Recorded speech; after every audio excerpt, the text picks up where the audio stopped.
the central bank of central banks, the Bank for International Settlements, is now making a complete 180-degree turn and an incredible statement about Bitcoin. They say it's a hedge, a safeguard against bad fiat currencies and against currency crises, or currency weakness. And that's so crazy, because the Bank for International Settlements was always known for statements like, we want to establish CBDCs, control tools, and so on. And now, all of a sudden, they're in the Bitcoin camp. That's absolutely wild. This institution is more powerful than the Federal Reserve and the ECB combined. Let's fucking go. Now things are really taking off. Tether CEO Paulo Ardoino is talking about the new goal of 21 Capital to accumulate unlimited amounts of Bitcoin. That's also super intense. And Cathie Wood says it's over. We're going to Valhalla. Bitcoin is about to break out massively. And that's even though the institutions aren't even here yet. Go ahead and smash that like button down below. We need to make Bitcoin break out now. Also, hit that subscribe button so the YouTube algorithm really gets going. And Bitcoin reaches every banana head out there. So everyone understands what's happening here.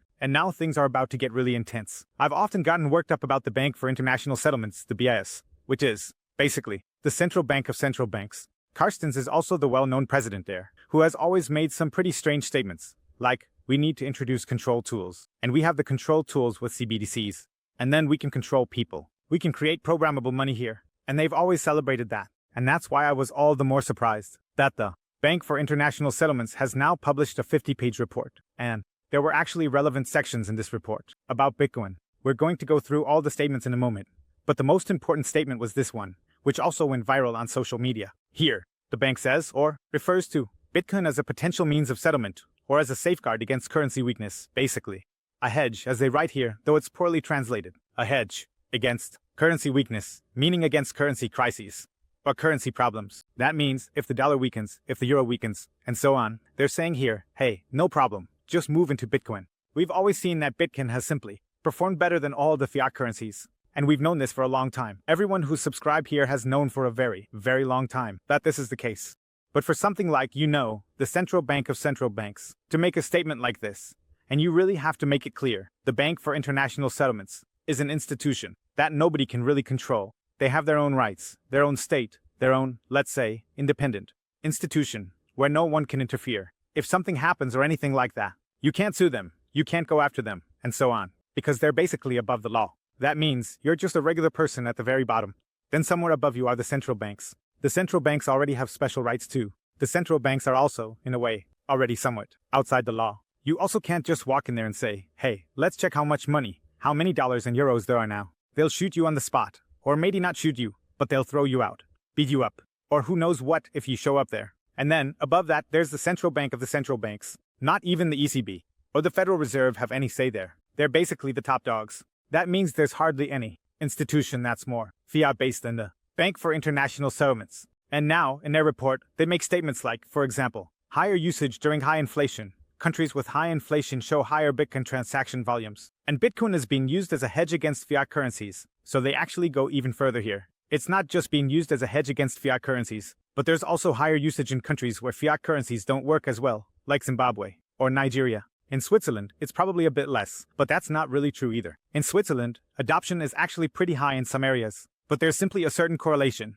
The worse the fiat currency, the more inflation, the more hyperinflation, and so on, the greater the Bitcoin adoption. I mean, that's nothing new for us, but hearing it from the mouth of the Bank of International Settlements, or from BlackRock is always something new, and always fascinating. Here, integration into the traditional financial system. The integration of the Bitcoin ecosystem into traditional financial markets is increasing. For example, through ETFs, futures ETCs, and growing institutional acceptance. So they also explain that here. You can't just laugh off Bitcoin anymore. You can't just say, okay, we're not interested in it. There's also the International Monetary Fund, which has always taken shots at Bitcoin, but has now partially revised some of its statements, and has even become a bit more open, even though there have recently been some very strict statements against El Salvador again. I mean, you really have to look at all of this very skeptically. Just because they're making some pro-Bitcoin statements now, doesn't necessarily mean they're suddenly Bitcoin supporters, but at least they've put together a full report here. And I think it's about 50 pages or so. And it's called Defying Gravity, Empirical Analysis of Cross-Border Bitcoin, Ether and Stablecoin Flows. So it's about what's happening with Bitcoin, Ethereum, and stablecoins, and how these can be used. And they've really written a lot about it here. For example, you can see here there's a map showing cross-border payments.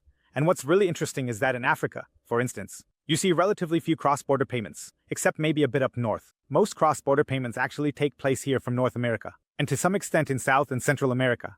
but less so, mainly between North and South America. And then it goes all the way over to Asia, or even to Australia and so on, and partly to Europe, and of course, back as well. That means the major transactions are really these intercontinental transactions. You can see that as well. The redder it is, the more transactions there are. The whiter it is, the fewer transactions. The crazy thing is that Bitcoin has now reached a point where every institution, everyone, has to comment on it in some way, has to put in their 2 cents. It also says here, for example, that physical distance and language barriers have little impact on Bitcoin flows, compared to traditional financial flows, making it globally easier to use than traditional financial systems. Bitcoin is also used as a substitute for remittances, that is, to bypass remittance fees. And if you asked me, that's already a really remarkable development here. So you can understand the significance here.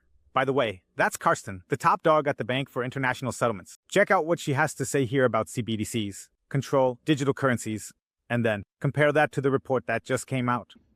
To establish the equivalence with cash, and there is a huge difference there. For example, in cash, we don't know, for example, who's using a $100 bill today. We don't know who is using a 1,000 peso bill today. The key difference with the CBDC is that central bank will have absolute control on the rules and regulations that will determine the use of that expression of central bank liability. And also, we will have the technology to enforce that. Those two issues are extremely important. That makes a huge difference with respect to what check to what cash is. They're totally losing it. They're saying here that they want total control, and they also have the tools to enforce it, to actually make it happen.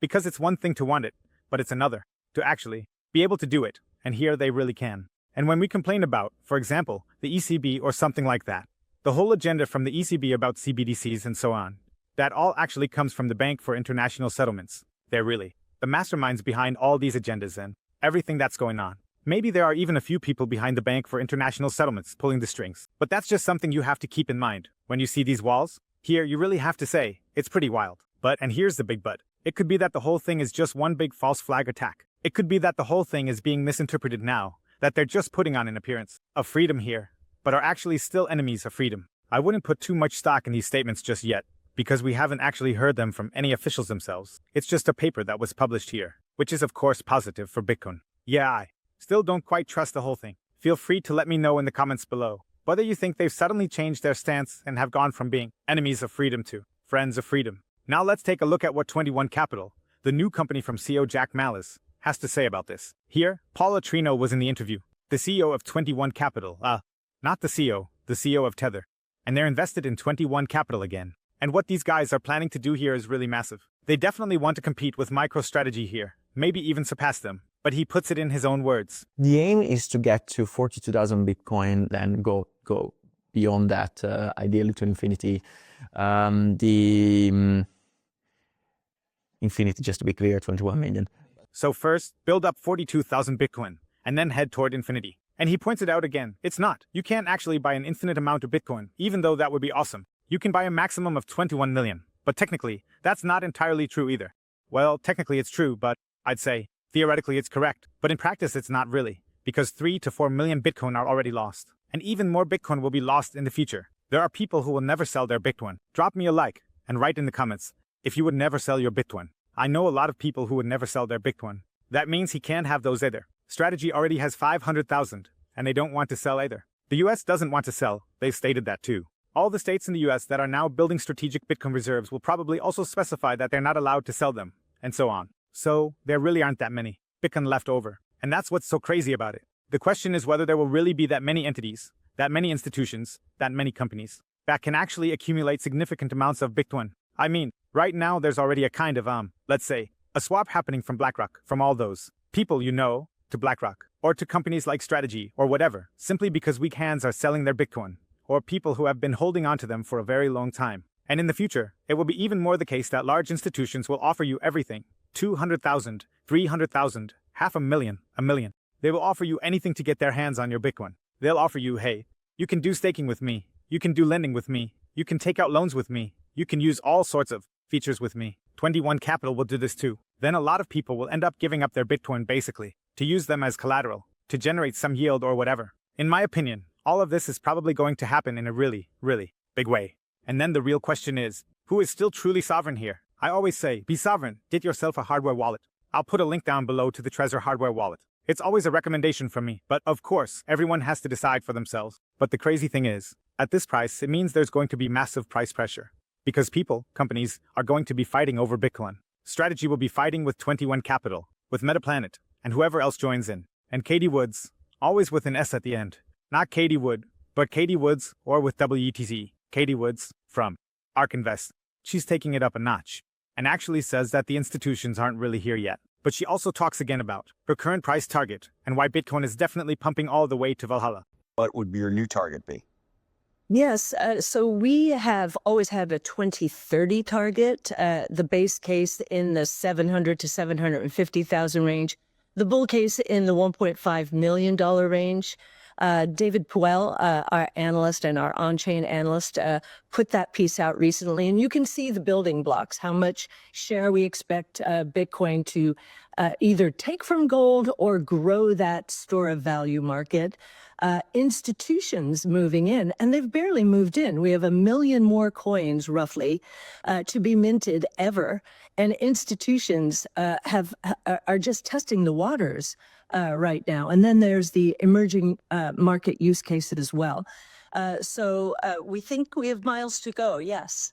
So she's making it very clear again what her bull case is, 1.5 million by 2030. That means there's definitely going to be a massive surge upward. She even recently adjusted her price model here to 2.2 million. That's why I'm surprised she's now talking about 1.5 million again. But the most interesting thing she says here is that, basically, institutions aren't really in the game yet, according to her. They're just starting to dip their toes in, maybe just testing the waters a little. But they're not really in the game as much as they could be. And that's still the massive potential we have for growth here. And yeah, I definitely say things aren't looking too bad at the moment. Everyone is convinced. Retail investors aren't really in yet. But that's actually even better for us. Because, I'd say, the storm is coming. Most people are aware of that. And the earlier you get in and the sooner you can establish your position, the better off you'll be when the storm actually hits. And you're prepared. I mean, the storm is probably already starting to roll in. Let me know in the comments below how you see things. If you still want to buy Bitcoin, I'll put a link below to 21 Bitcoin, where you can buy your Bitcoin easily, securely, and simply. With the code BitcoinNodal, you can get up to 20% off the fees when buying Bitcoin.